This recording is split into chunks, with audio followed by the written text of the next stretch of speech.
पुराने समय की बात है, एक गुरुकुल था। वहां बहुत से बच्चे पढ़ते थे। गुरुकुल के आचार्य सभी बच्चों को शिक्षा के साथ साथ नैतिक मूल्यों के विषय में अवगत कराते थे।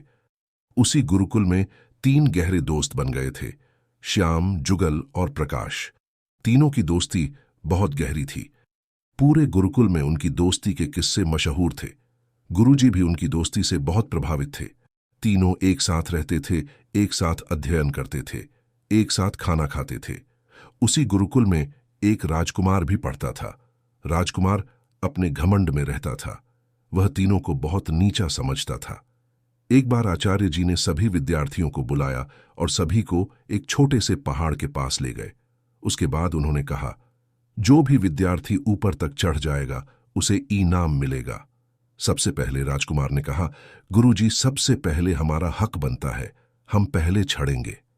राजकुमार चढ़ने लगा। कुछ दूर चढ़ा ही कि वह फिसल कर नीचे आ गया। ये देखकर सब हंसने लगे। राजकुमार को बहुत गुस्सा आया, लेकिन गुरुजी के आगे वह कुछ बोल न सका।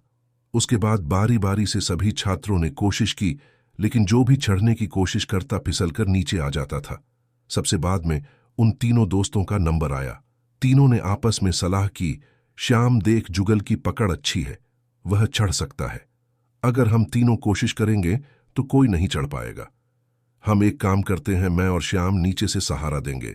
पहले तू मेरे कंधे पर बैठ जा, फिर जुगल तेरे कंधे पर बैठ जाएगा। इस तरह वह आधी दूरी तक पहुंच जाएगा। ऊपर ज्यादा फिसलन नहीं है, वह आसानी से चढ़ जाएगा। हम तीनों न सही, एक को तो इनाम मिल जाएगा। यह सुनकर जुगल बोला, ठीक है भाई, जो भी इनाम मिलेगा मैं तुम दोनों के साथ बांट लूंगा। श्याम और प्रकाश ने सहारा दिया और जुगल किसी तरह ऊपर पहुंच गया। कुछ देर बाद तीनों गुरुजी के पास वापस आ गए। उनकी एकता देखकर गुरुजी बहुत खुश हुए। गुरुजी ने एक चांदी की डिब्बी दी और कहा, बेटा, जब मुसीबत में हो तब इसे खोलना। चांदी की डिब्बी लेकर तीनों वापस गुरुकुल आ गए। लेकिन अब समस्या ये थी कि उस चांदी की डिब्बी को बांटे कैसे। उन्होंने डिब्बी को एक जगह छिपाकर रख दिया। उसके बाद श्याम ने कहा, हम तीनों में से जो भी मुसीबत में होगा वह इस डिब्बी को खोल कर देखेगा। इसी तरह कुछ दिन बीत गए। एक दिन तीनों अपने गुरुकुल के अन्य छात्रों के साथ जंगल में जा रहे थे। चांदी की डिब्बी उन्होंने अपनी जेब में रखी हुई थी। तभी वहां डाकुओं ने उन्हें चारों ओर से घेर लिया। सभी छात्र बहुत बुरी तरह घबरा गए।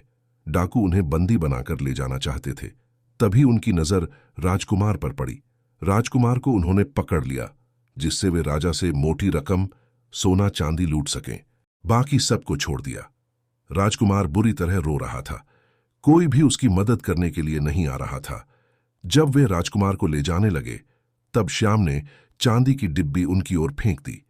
चांदी की डिब्बी में एक हीरा था। हीरे को देखकर डाकुओं की नीयत खराब हो गई। वे उस बड़े से हीरे को पाने के लिए आपस में एक दूसरे को मारने लगे। मौका पाकर राजकुमार भागकर अपने बाकी साथियों के पास आ गया।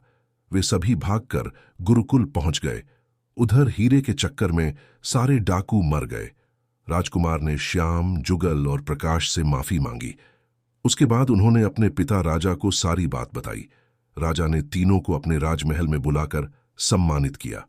जब वे वापस अपने गुरुकुल आए तो उन्होंने अपने गुरुजी से पूछा, गुरुजी, इतना कीमती हीरा आपने हमें क्यों दे दिया?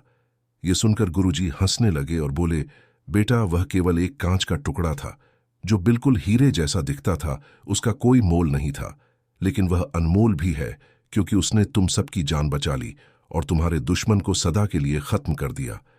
अगर तुम उसी समय वह चांदी की डिब्बी खोलकर देख लेते तो तुम उसे पाने के लिए आपस में एक दूसरे दुश्मन बन जाते। इसीलिए मैंने मना किया था। मुसीबत में तुम्हें हीरे से ज्यादा अपनी जान प्यारी लगी, इसीलिए तुम्हारी जान बच पाई। उस दिन जब मैं तुम्हें पहाड़ पर चढ़ा रहा था तब तुमने एकता दिखाते हुए अपने साथी को ऊपर चढ़ाने में मदद की। गुरुजी की इस शिक्षा से सभी छात्र बहुत खुश हुए।